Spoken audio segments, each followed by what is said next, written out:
गूंगी बहू अंधी सास। एक परिवार में 5 लोग थे।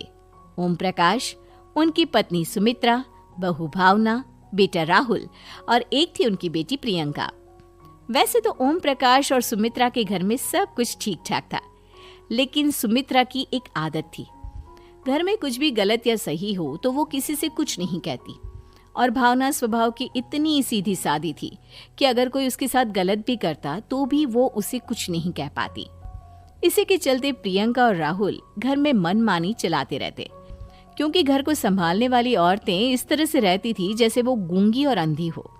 माँ, मैं अपनी सहेलियों के साथ पिकनिक पर जा रही हूँ। ठीक है बेटा, चली जाओ।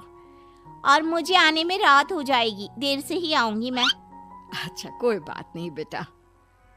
अरे भावना, तुमको एक बार में समझ में नहीं आता क्या? नाश्ते में फिर से पराठे बना के रख दिए। कितनी बार तुमसे कहा है कि मेरे लिए ढंग का नाश्ता बनाया करो। ठीक है जी, आगे से ध्यान रखूंगी। अरे ये बहू से किस तरह से बात कर रहे हो तुम राहुल? अरे तो और क्या करूं पापा, इसको कही बात एक बार में समझ में ही नहीं आती। सुमित्रा, तुम अपने बेटे को समझाती क्यों नहीं? बहू से बात करने का ये क्या तरीका है? अरे जिसकी जैसी मर्जी आए करो, मुझे क्या। भावना बेटा, तुम भी तो कभी कुछ कहा करो। इस तरह क्यों सबकी बातें सुनती रहती हो? कोई बात नहीं पापा जी, सब ठीक है। रात को काफी देर तक प्रियंका घर नहीं आती और जब वापस लौट कर आती है तो एक लड़की के साथ बाइक पर बैठकर सुमित्रा और भावना दोनों ही प्रियंका को लड़की के साथ देख लेते हैं। आज तो जोर से डांट पड़ने वाली है, लेकिन मैं डर क्यों रही हूँ? माँ तो सब कुछ देखकर भी अंधी बनी रहती है। और रही बात भाभी की, वो किसी को कुछ नहीं बताने वाली। कहने को भगवान ने आवाज दी है, लेकिन गूंगी है गूंगी। अरे प्रियंका बेटा, इतनी रात को कॉलेज से लौट कर आ रही हो? कहाँ गई थी तुम? पापा, वो सहेली के घर पर थी, पढ़ाई करने के लिए रुक गई थी। अच्छा, ठीक है, जाओ अपने कमरे में जाओ और सो जाओ। सुमित्रा ने अपनी बेटी को एक लड़की के साथ इतनी रात को आते देखकर भी उससे कुछ नहीं कहा और भावना ने भी इस बारे में किसी से कोई बात नहीं की। कुछ दिनों के बाद मामा जी का फोन आया था। उन्होंने प्रियंका के लिए कोई रिश्ता ढूंढा है। लड़के वाले उसे देखने आ रहे हैं। अरे मुझे नहीं करनी शादी वादी, किसी लड़की को बुलाने की कोई जरूरत नहीं है। ये तुम क्या कर रही हो प्रियंका बेटा? तुम्हारी शादी की उम्र हो चली है और तुम्हारे मामा जी ने बहुत अच्छा रिश्ता बताया है। पापा, अब जिद क्यों कर रहे हैं? और आप क्यों मेरी मर्जी के खिलाफ शादी कराना चाहते हैं? अरे माँ, इसको समझाइए ना। आपकी बेटी, आप तो बस चुपचाप सब कुछ होते हुए भी देखती रहती हैं। अरे तो क्या कहूँ, और मेरे कहने से क्या हो जाएगा? वैसे भी गलत क्या हो रहा है, सब कुछ सही तो है। भावना बहू, देखो तो प्रियंका हमारी बात नहीं समझेगी, लेकिन वो तुम्हारी हम उम्र है। क्या पता तुम्हारे कहने से उसे कुछ समझ में आ जाए। नहीं पापा जी, मेरे कहने से कुछ नहीं होगा। मैं प्रियंका को कैसे समझा सकती हूँ? वो ननद है मेरी, कहीं मेरी किसी बात का बुरा मान गई तो? सुमित्रा और भावना में से कोई भी प्रियंका को कुछ नहीं समझाता। इस बात से राहुल और ओम प्रकाश जी दोनों ही परेशान हो जाते हैं।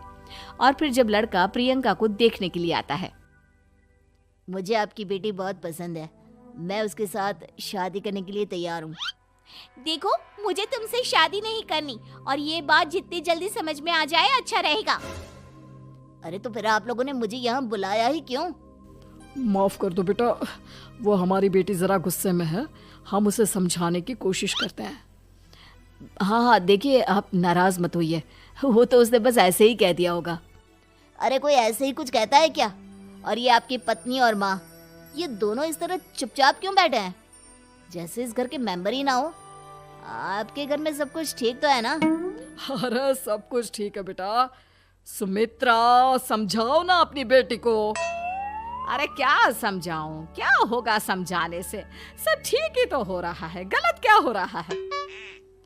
भावना, प्रियंका को अंदर लेकर जाओ और उससे समझाओ कि कितना अच्छा रिश्ता है।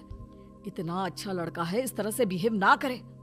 नहीं जी, मैं किसी से कुछ नहीं कह सकती जी। अरे अजीब परिवार है, मुझे तो यहाँ से निकलना पड़ेगा। इस तरह से तो आपकी बेटी की शादी किसी से नहीं हो सकती।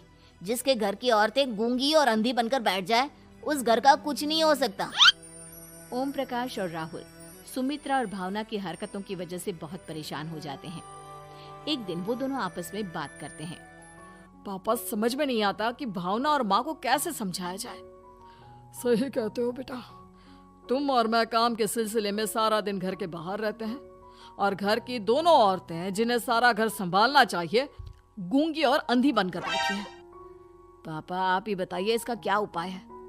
मेरी तो कुछ समझ में नहीं आता बेटा, लेकिन हमें कुछ तो करना पड़ेगा क्योंकि इन सब की वजह से प्रियंका बहुत ज्यादा बिगड़ती जा रही है। तुमने देखा उसे किस तरह से बिहेव किया था। अरे लेकिन पापा हम करेंगे क्या? हमें एक नाटक करना होगा। कुछ दिनों के लिए हम भी गूंगे और बहरे बन जाते हैं, उसके बाद इन दोनों औरतों को अकल आएगी। हाँ पापा, शायद आपकी बात ठीक है। हम दोनों हर बार बात को संभाल लेते हैं और इसी वजह से माँ और भावना कुछ भी करने की कोशिश ही नहीं करते। और फिर अगले दिन, भावना, नाश्ते में क्या बनाया है? जी पराठे बनाए हैं। मेरे लिए पोहा बना दो। अच्छा जी ठीक है, अभी बना देती हूँ जी। बहू, नाश्ते में क्या बनाया है? पापा जी पराठे हैं और पोहे बन रहे हैं। अरे बहू, मुझे तो उपमा खाने का मन था, मेरे लिए उपमा बना दो। ठीक है पापा जी, अभी बना देती हूँ। भाभी जल्दी से जरा मेरा कॉलेज का टिफिन तो पैक कर देना। और सुनो, मुझे ना भिंडी की सब्जी खाने का मन है। सुमित्रा चुपचाप बैठी बैठी सब कुछ देख रही थी। उसने किसी से कुछ भी नहीं कहा और ये देखकर भावना को मन ही मन गुस्सा आ रहा था, लेकिन वो किसी से कुछ नहीं कह रही थी। उसे लग रहा था कि ओम प्रकाश जी जो हमेशा उसकी साइड लेते थे वो भी आज चुपचाप बैठे हुए थे। शाम के वक्त प्रियंका अपने बहुत सारे दोस्तों को लेकर घर आती है और उधर दूसरी तरफ से राहुल भी अपने ऑफिस के दोस्तों को लेकर घर आ जाता है। प्रियंका अपने कमरे में तेज म्यूजिक चलाकर डांस करती है और राहुल अपने दोस्तों के साथ बैठकर जोर जोर से हंस रहा था। प्रियंका और राहुल मिलकर पूरे घर को अस्त व्यस्त कर देते हैं, लेकिन भावना उनसे कोई शिकायत नहीं करती और सुमित्रा जी भी चुपचाप बैठी रहती है। लेकिन भावना और सुमित्रा के अंदर का गुस्सा धीरे धीरे बढ़ रहा था।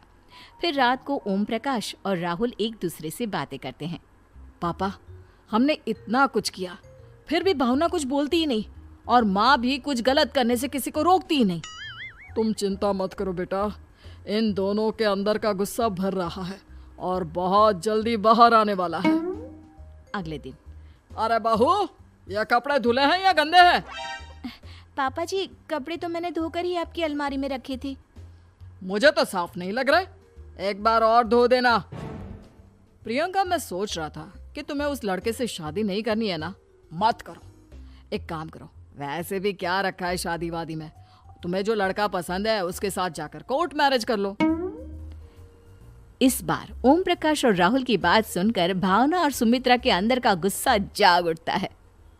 मैं किसी से कुछ कहती नहीं जी, इसका मतलब ये है कि आप लोग मुझे परेशान करते ही रहेंगे। कल 4 बार मुझसे नाश्ता बनवाया, आज पापा जी मुझसे धुले हुए कपड़ों को बार बार धुलवा रहे हैं। अरे मैं इंसान हूँ जी, कोई मशीन नहीं हूँ। तुम दोनों ने मिलकर इस घर की कैसी हालत बना दी है और अपनी बहन को भागकर शादी करने के लिए कह रहे हो। तुम भाई हो या दुश्मन? ओम प्रकाश और राहुल जोर जोर से हंसने लगते हैं। अरे इसमें हंसने की क्या बात है? हम लोग यहाँ इतने परेशान हो रहे हैं जी, तुम लोगों को ऐसी हरकत करने के बाद भी हंसी आ रही है। ये क्या कर रहे हैं जी आप दोनों? यही तो हम चाहते थे कि सुमित्रा तुम अंधी होकर ना बैठी रहो। घर में कुछ भी गलत हो तो उसे रोकने की कोशिश करो।